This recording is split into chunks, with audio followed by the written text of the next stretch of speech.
God. Just like intelligence at the CIA, where you have a little piece of information from one source and a little piece from another, and you have to put it together and connect the dots, Bible prophecy is this way also. Another factor adding to the complexity of the 7 signs is that there are more than 7 disasters contained within the 7 signs. We've got 3 sets of 7 judgments. 7 seems to be the perfect number. It's referred to the number that relates to God, as opposed to the Antichrist, whose number is 666. There is more than one interpretation of the prophecy, which is why others have abused it to mislead followers to their own deaths. Even some religious scholars are unsure about the exact interpretation of the 7 signs. Whether these things are literal or somewhat symbolic, I think we'll just have to wait and see. We've had plagues, we've had famines previously in human history, so whether these are the exact things that God is bringing about in this age to prepare for this generation, having these judgments, that is just something that we can't speculate on. But one thing that is clear is the climactic judgment in the book of Revelation. The final sign, Armageddon. And I saw the beast, and the kings of the earth, and their armies gathered together to make war against him, and against his army. According to Revelation, the first horseman of the Apocalypse reappears, the Antichrist. He has come to confront Jesus himself. It is the final battle between God and Satan. Good versus evil. This war is just horrific in its magnitude. All the nations of the earth will converge at that moment. Armageddon refers to a specific location. In the nation of Israel, there is a mountain called Har Megiddo, which means the mountain of Megiddo. And there have been 21 battles for control of that spot. Nations and empires have fought time and time again. The prophecy of Armageddon has left its mark on history. Some of those battles are fought by crusaders from the 11th through the 13th century. Many of these Christian warriors believe they are, in fact, fulfilling the violent prophecy of the 7 signs. The Crusades were literally seen as a working out of the prophecies of Revelation, because they were armies under the cross of Christ, moving into the Holy Land, the site of the Battle of Armageddon, and doing battle with infidel armies who they saw as diabolical. To this day, the Armageddon prophecy continues to exert a powerful hold on people's imaginations. Some of the more knowledgeable believers in the prophecy think we could be on the verge of Armageddon today. We live in a brutal, chaotic world, so much so that with weapons of mass destruction available and rogue individuals and nations and terrorists and so on, people are afraid that maybe this could be the end. To believers, the looming threat of nuclear war has always been tied to the concept of Armageddon.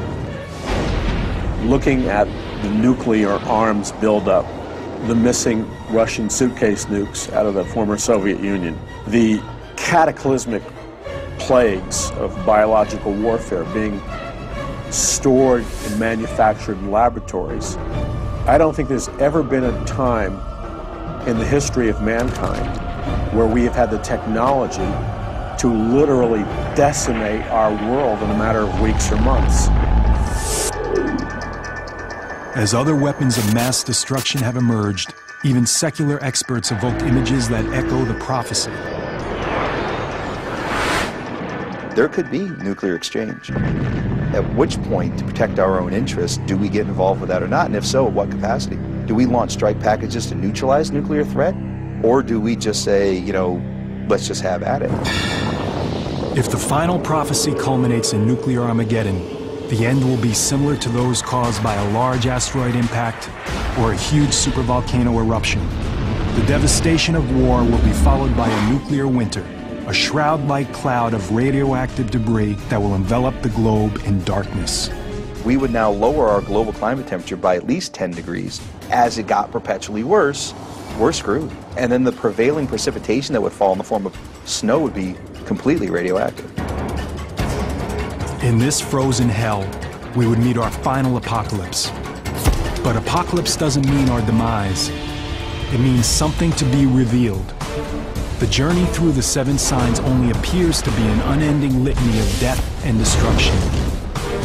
Starting with the 4 horsemen of the apocalypse, progressing to a mounting crescendo of horrific disasters, culminating with a final battle that could destroy everything on the planet. But to believers in the prophecy, the 7 signs are not a countdown to the end of time.